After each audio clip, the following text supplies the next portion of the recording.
The agenda for a special legislative session is set, and the public weighs in on guns at the Capitol. The details in this week's Capitol Report.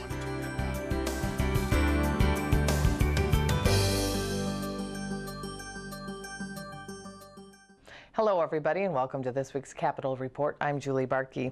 In June, heavy rains and flooding caused millions of dollars for people in portions of Minnesota, and the Minnesota legislature is now poised and ready to take action and help those affected. Legislative leaders met with the governor to finalize the agenda for the 2013 special legislative session, and it will focus only on disaster relief. I'm personally disappointed that the repeal of the farm equipment repair tax is not a part of the agreement, but I understand that for Republican leaders, they can speak for themselves better than I, but they wanted to either repeal at least the entire equipment repair tax, would be about $152 million, or repeal all of the three business taxes, which would be $314 million. And once again, you know, you get the crux of the matter is, how do you pay for that?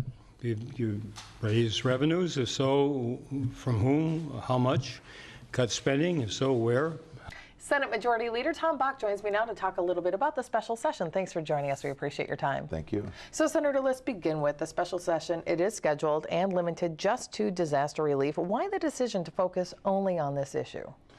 Well, that's been the precedent last year when Duluth and those surrounding communities had the just torrential rains, and much of the hillside of Duluth flooded and washed out. We took up a special session just on disaster relief. That really has been the precedence, is to do just disaster relief in these kind of special sessions. They've been limited to one day.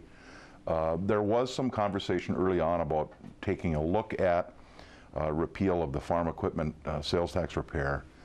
That we could have afforded to pay for. There's about $46 million on the bottom line in the state budget. So when we did the two-year budget, we left about $46 million on the bottom line, just thinking in the event something like this comes along, there will be some money available. The farm equipment repeal would have cost about $28 million of that 46 that we left on the bottom line. So that little piece you could have done and not had to open up the entire state budget. When we got into the discussions, and the governor did propose that, when we got into the conversations with the Republican leaders, they wanted to examine more of the tax provisions than just that sales tax on farm equipment.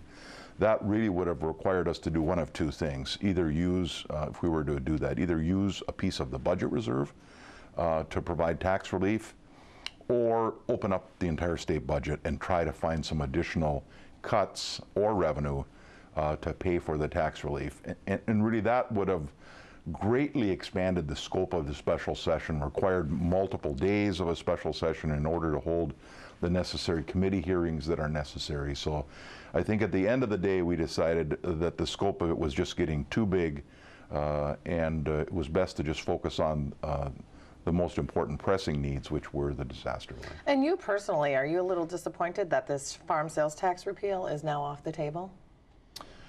Well, we could have done it.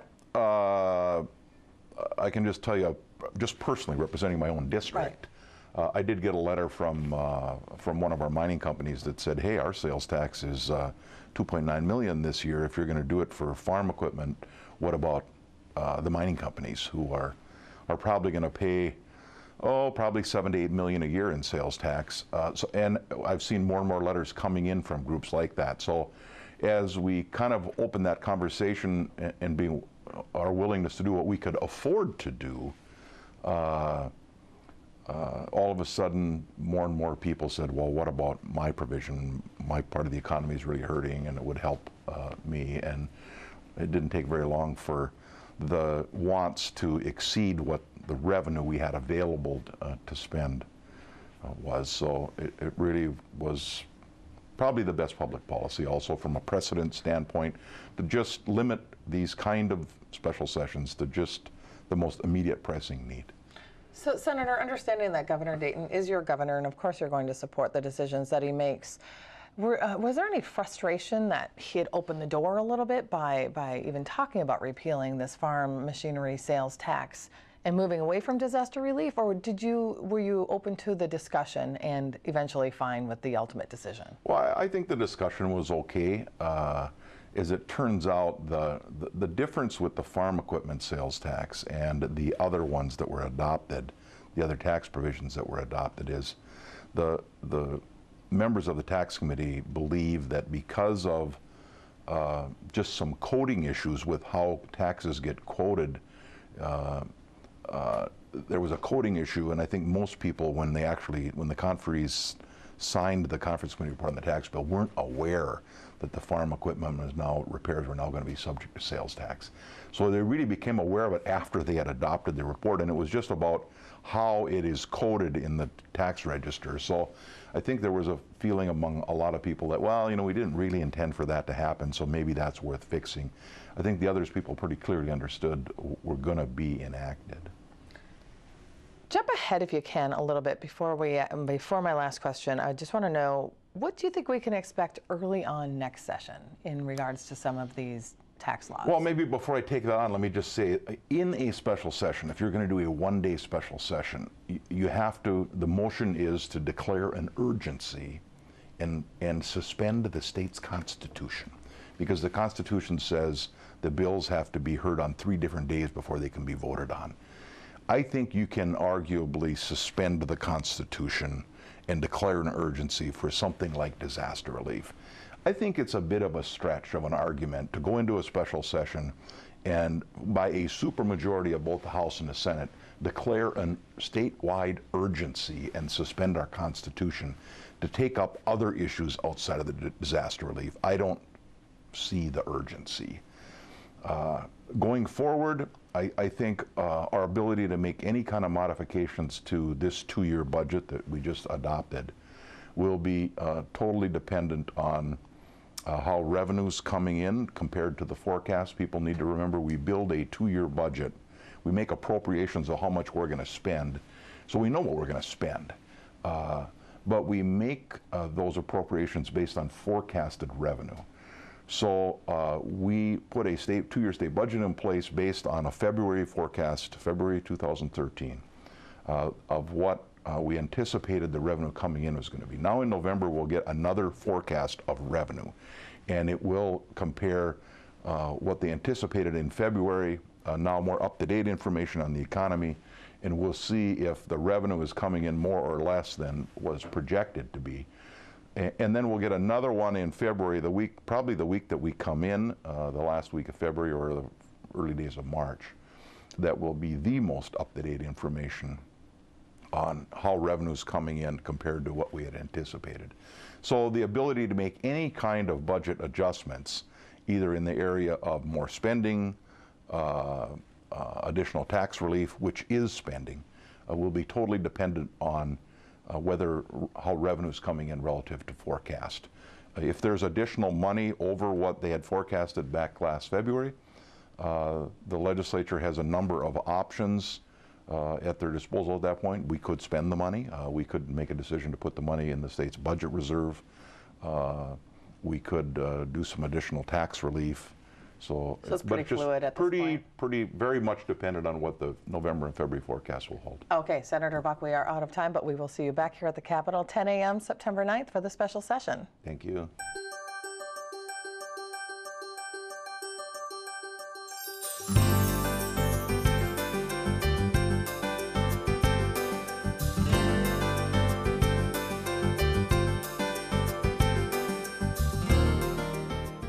Senate GOP leader David Hann joins me now to talk a little bit about what we can anticipate this special session. Thanks for joining us, Senator. Good to be here. Let's begin with a little bit.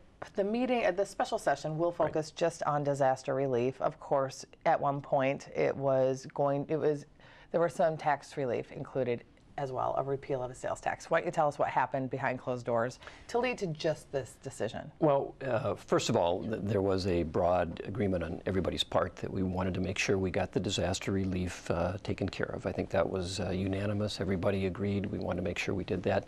We did, frankly, spend a fair amount of time in our discussions just making sure that we had to call a special session to accomplish that. It's, in terms of the cost, compared to other disaster declarations, relatively small, so we want to make sure we could do it no other way. But secondly, the governor had proposed making an exemption for one of the taxes that was passed, one of the business-to-business taxes. On our side, we felt that all the business-to-business taxes, all three of them, were deserving of consideration to be repealed. We did make that proposal.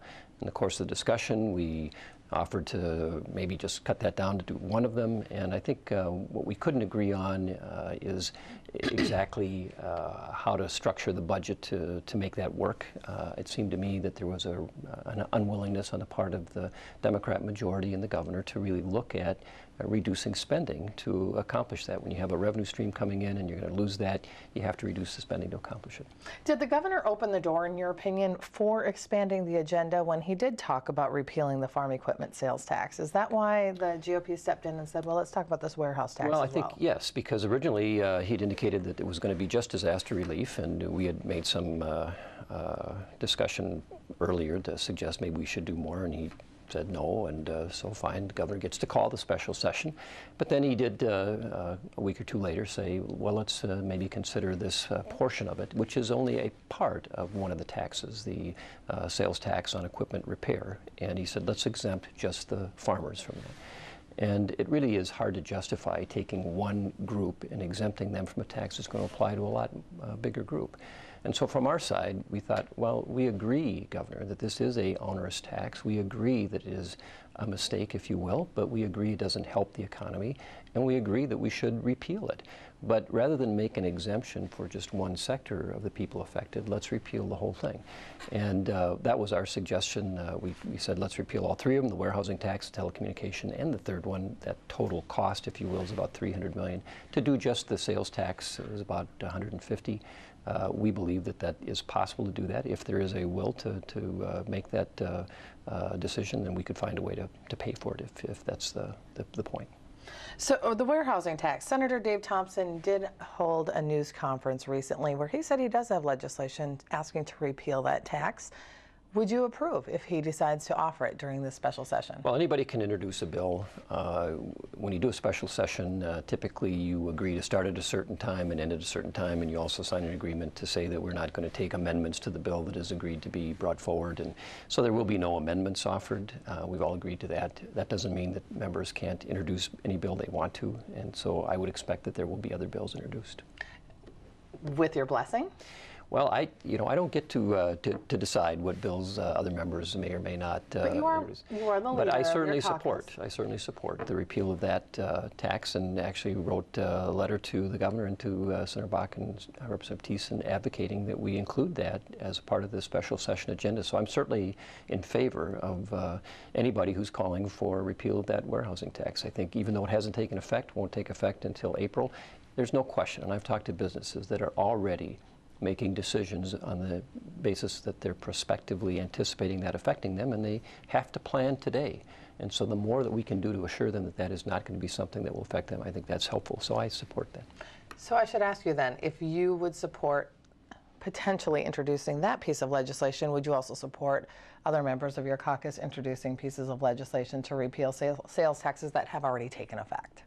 I'm not aware of any legislation that any member is going to introduce. No member has told me that they are planning to introduce any legislation, so I'm not aware of anything. I suspect there will be members who will introduce legislation. I personally am not going to introduce any legislation, but I'm sure there will be members who will. Okay, in your opinion, what can we expect then on September 9th?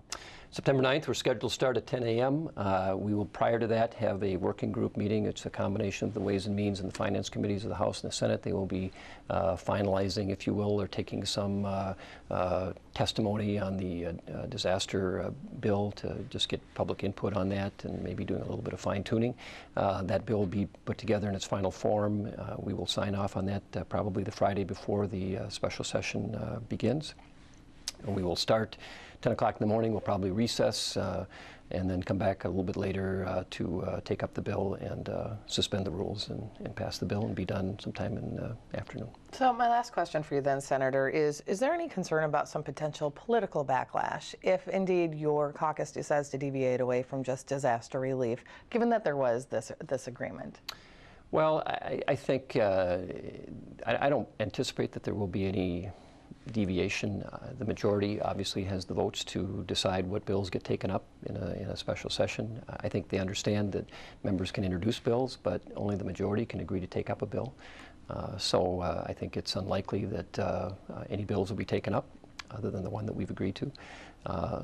As far as amendments go, something like a disaster relief bill, it's very unlikely that there will be other issues that would be germane to a disaster relief bill. So I don't anticipate that we'll have much a problem with the agreement that was signed. Okay, with those words, Senator David Hann, thank you for joining us. We appreciate your time as always. Good to be here. The Advisory Committee on Capitol Security continued its conversation on current gun policies in and around the state capitol. The public weighed in on the issue, with opinions ranging from banning them completely to remaining status quo. I'm here today to encourage you to be proactive in protecting the public and legislators in our Capitol. It is your duty to do your best to prevent gun violence rather than wait until someone is injured or killed. I was a testifier in a House committee hearing on February 7th. After uncomfortably sitting in the minority for 2 days in the upstairs overflow room, witnessing a growing disregard for civility and respect for the democratic process, I started to feel deeply intimidated. My life changed dramatically when I applied for a permit to carry. It is an awesome responsibility that I do not take lightly.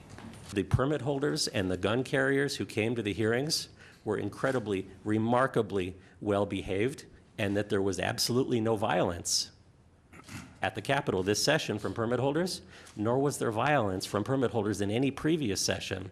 Representative Michael Paymar is a staunch supporter of banning guns at the Capitol. He joined us after the meeting to discuss his views on the issue. And I thought it was quite enlightening to see what kind of lax policy we have relative to people carrying firearms in the Capitol. I thought that that was an interesting observation that was made, and it is probably something that the legislature should be looking at relative to a statutory change in the next session. But it's going to be up to this committee to make those recommendations to the legislature. And looking a little bit ahead, you talked about potentially changing the laws. You did ask Public Safety Commissioner Mona Doman about her opinion on the current policy of those who want to bring firearms to the Capitol. Current law requires that notification to the Commissioner of Public Safety take place for anybody who does want to bring in a gun. She said that there's really no verification mechanism in place. Do you think that the legislature should move forward in this area, or do you think that the current policy is good enough? Well, first of all, my personal opinion, and I've made this clear, is I don't think guns should be brought into the Capitol. I think we're one of, it's hard to get the exact number, but one of 8 or 10 states nationally that actually allow firearms into the Capitol. So I don't think we should be bringing firearms into the Capitol. But having said that, if that is going to be the policy, then I think what we need to do is to make sure that whatever policies we have are enhancing public safety. And the current policy says that all you have to do is notify the Commissioner of Public Safety and say that I intend to bring a firearm into the Capitol.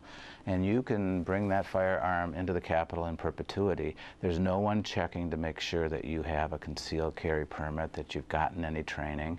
And to me, that's a huge gaping hole in the process that needs to be fixed. During the hearing, you brought up the point of expectations, essentially expectations of those who do carry firearms. What is your expectation of those who do have a permit to carry? Well, again, I don't think they should be allowed to bring firearms into the Capitol. Well, I think that that's the myth out there, and that's what I was trying to expose today at the hearing, is that Representative Woodard, who's a member of the committee, at our last meeting said that we're actually have less of a threat due to the fact that these folks are carrying firearms into the Capitol. And the head of this gun owners civil rights group, he made that comment to the press that we're actually safer because they're armed. And so my questioning was what if somebody were to, a law-abiding citizen became non-law-abiding and decided that they wanted to harm somebody?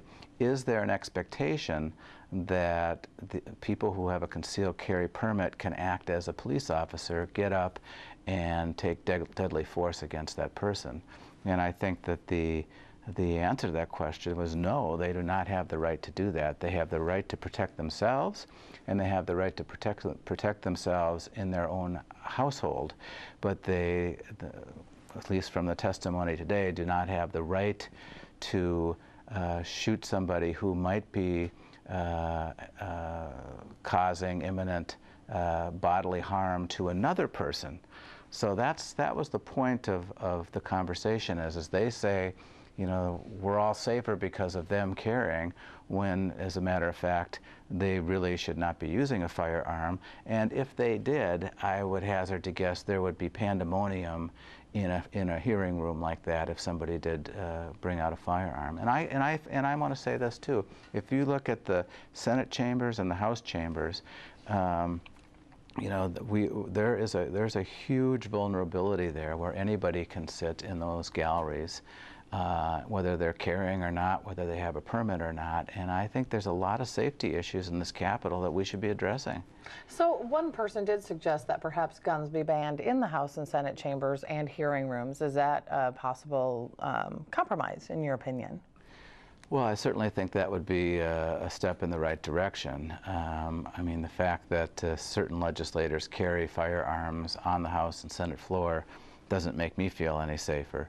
Again, if you look at the galleries of those two chambers, I think that there's some risk factors there that should be considered. So, and as a chairman of a committee, I would like the ability to say that my committee rooms, you know, guns aren't allowed. Check them at the door. If we're going to be the Wild West, we might as well use that language.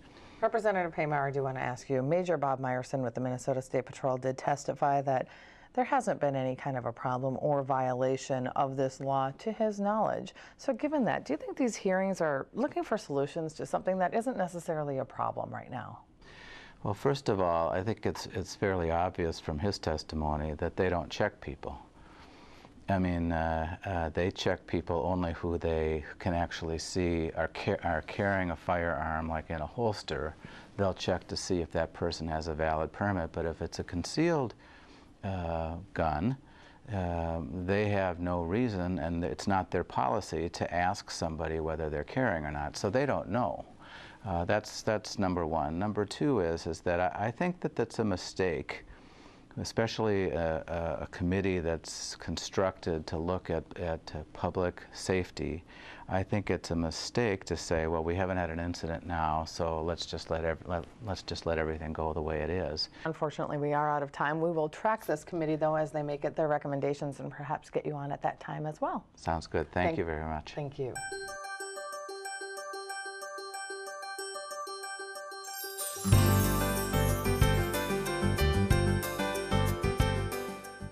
Senator Bill Ingebrigtsen, a former sheriff, shared his views on guns at the Capitol during the committee, and with us as well once that hearing was over. The Capitol essentially has been classified as vulnerable when it comes to security. Do you think there is a public safety issue, even though nothing has happened? Do you think there is a public safety concern? You know, you could say that about any building where there's people coming and going, Julie. You could, you know, obviously the Vikings has a large group of people there and those kinds of events, and they're actually checking bags, and I get that and I understand it, and people expect that. You should expect to be safe. But frankly, in Minnesota, I think the track record of the permit carry holder, people that go through the time and effort and to carry out their Second Amendment rights to protect themselves has been a tremendous track record, and frankly, I don't think people have anything to worry about.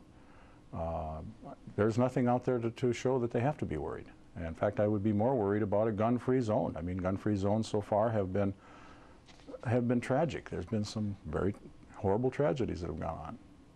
You did say in the hearing that you did acknowledge that courtrooms shouldn't have guns because of the emotion involved. You also acknowledged that the Capitol can be highly emotional at times as well.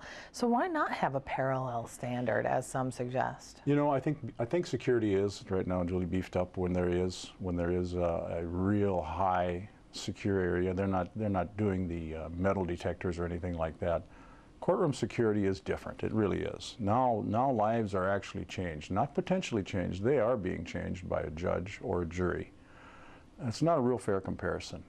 We're dealing with and having open conversations about laws that need to be fixed or tweaked or whatever. It is not the same. It just isn't. And I come back from the history of securing the courts in my previous life, and I also lost a partner that was killed by somebody who actually stood in front of the judge and had 4 guns on him. That initially got the security thing going for courts, and they should be secured. If I was a sitting judge or jury, I wouldn't want to be I just wouldn't want to be able to, I wouldn't want to be in court without that security.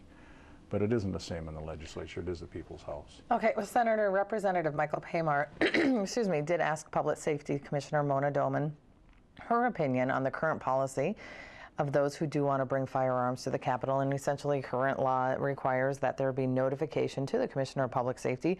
She did say that there's no verification mechanism in place via legislative authority. So do you think the legislature could go further and perhaps expand how they make sure that somebody really does have a permit to carry? Yeah, I'm not sure. If I know the process because I've done it myself. I've notified the Department of Public Safety. I give them not only my permit number from the sheriff of the issuing authority, which is Douglas County where I live, but I also give them my driver's license number. And I'm assuming what they're doing is they're doing a background check to make sure that I have not been convicted of or basically being charged with a felony.